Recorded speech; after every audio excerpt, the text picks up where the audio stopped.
Yes, in the NEET biology class, we are going to learn now about the types of symmetry. Types of symmetry. What is symmetry?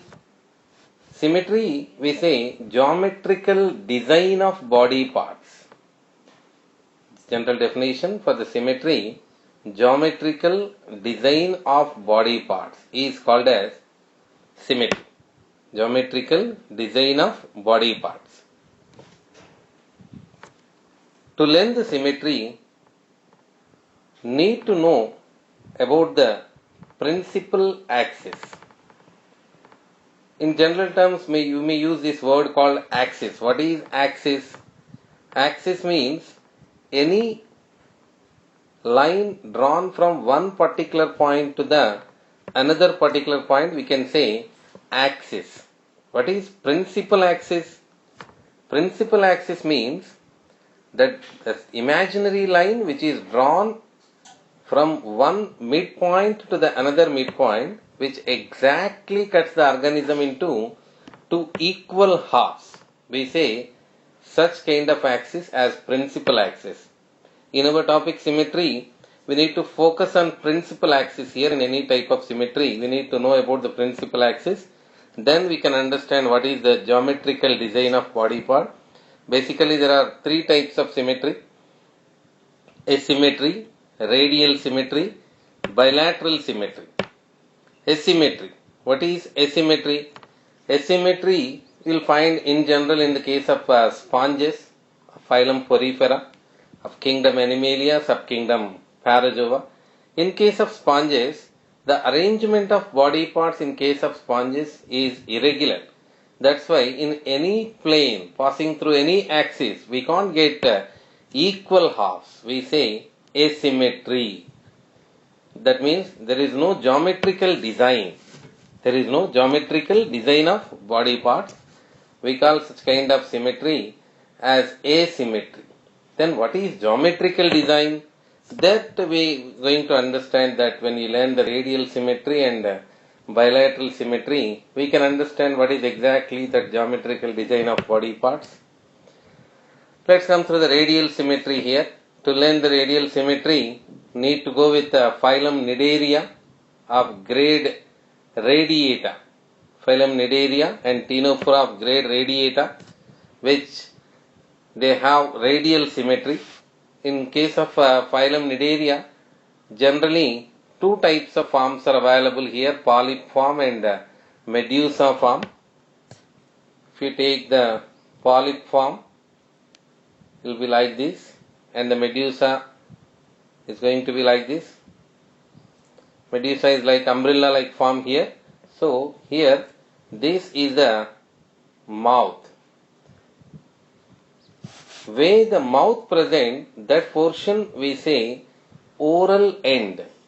Where it attaches to the substratum, that is called as aboral end. Where it attaches to the substratum, that portion is called aboral end. If it is medusa form, in case of medusa form, where the mouth present, that place we say oral surface.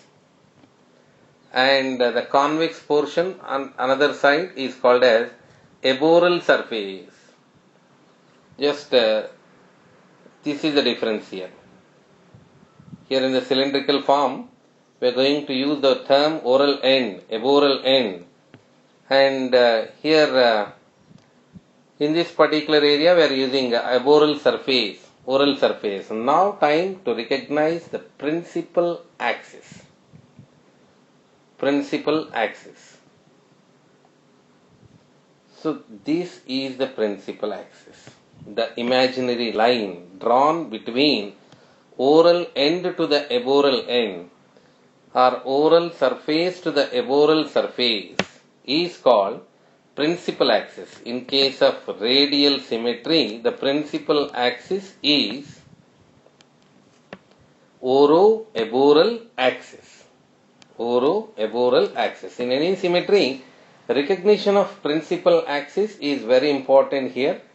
Recognition of principal axis. Now we recognize the principal axis in case of radial symmetry. in radial symmetry, the principal axis is oroeboral axis. This is the principal axis, oroeboral axis. Now, the second one, we need to see geometrical design. That means arrangement of body parts. Arrangement of body parts. When it comes to the arrangement of body parts, surrounding the principal axis, let's take the transverse section here that you can understand. This is the principal axis and the body parts are get arranged like this. Surround the oroeboral axis. This is the oroeboral axis and the body parts get arranged like this. So, surround the oroeboral axis.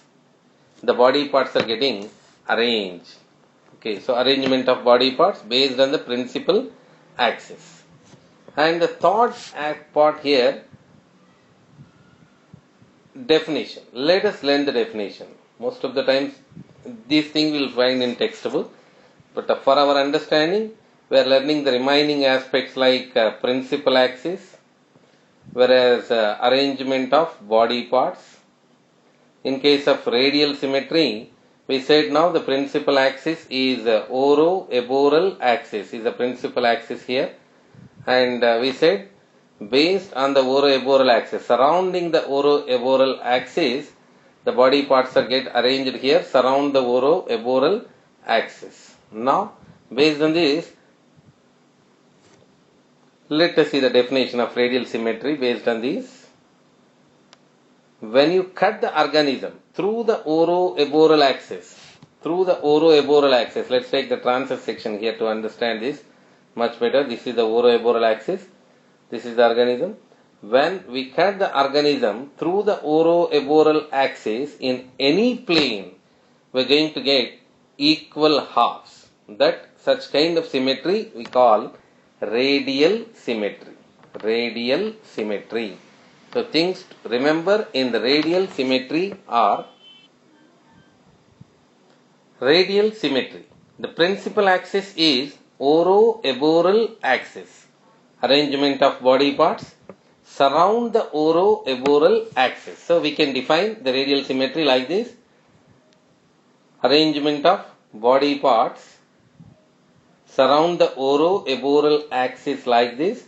Through the oroeboral axis, if you cut the organism in any plane, we are going to get equal halves. In any plane through the oroeboral axis, passing through any plane through the oroeboral axis, we are going to get the equal halves or identical halves or mirror images.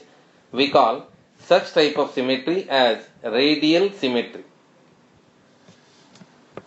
Then let's come to the bilateral symmetry, bilateral symmetry. We call it as bilateral symmetry. So, as usual, let us try to recognize the principal axis here. Principal axis. I am taking human being itself as an example to understand this much better. The principal axis. So, what is the principal axis here?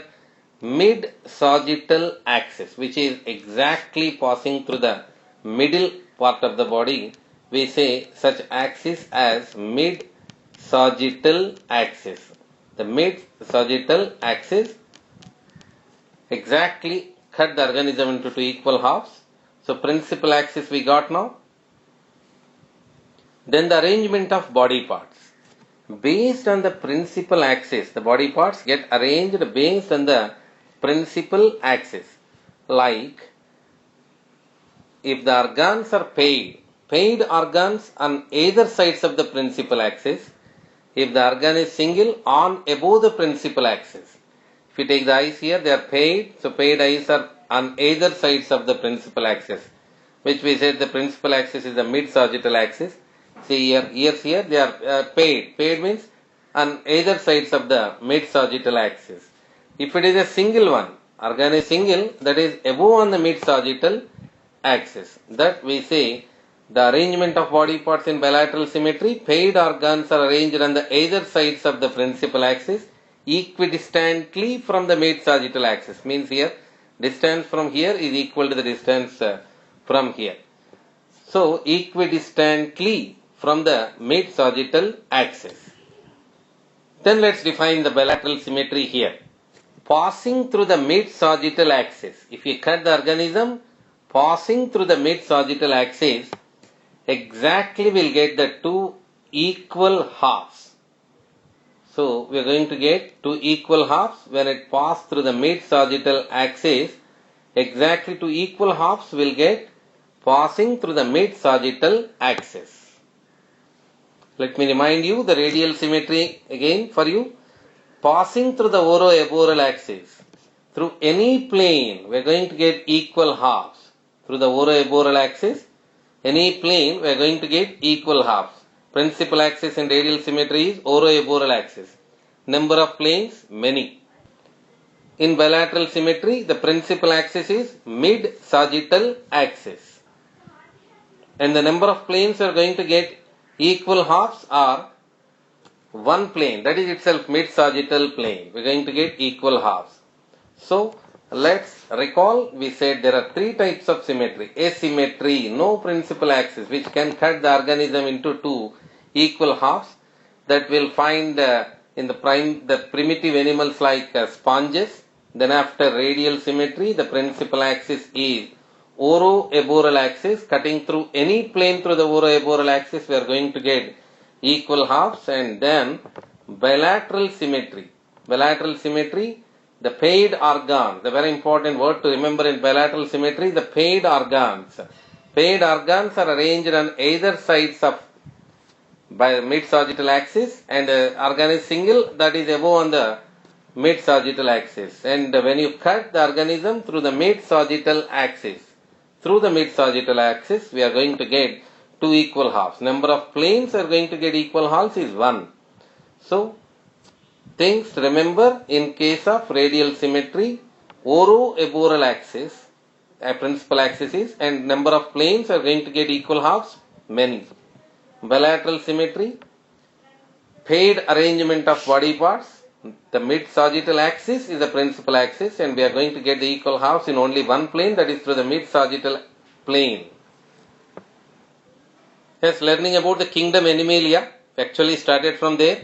In that we are completed kingdom Animalia classified into subkingdom Parazoa and subkingdom Eumetazoa. Here the basis of classification is grades of organization. We learned cellular grade and tissue grade, organ system grade of organization. Cellular grade, tissue grade and organ system grade of organization were completed in the earlier class. Now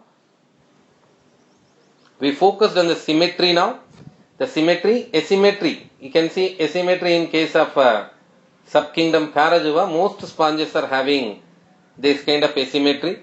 And radial symmetry is the characteristic feature of phylum Cnidaria or phylum Ctenophora. Phylum Cnidaria and Ctenophora is having this kind of symmetry. And bilateral symmetry is present in grade Bilataria. So, this is all about symmetry here. Phylum wise if it comes, bilateral symmetry, whatever the phyla will come after these. That means Platyhelminthes, Nematoda, Annelida, Arthropoda, Mollusca, Echinodermata, Hemichordata, Chordata. That means from phylum Platyhelminthes to Chordata, all that animals with little exceptions, they are having bilateral symmetry. Thank you. SRIKANTH.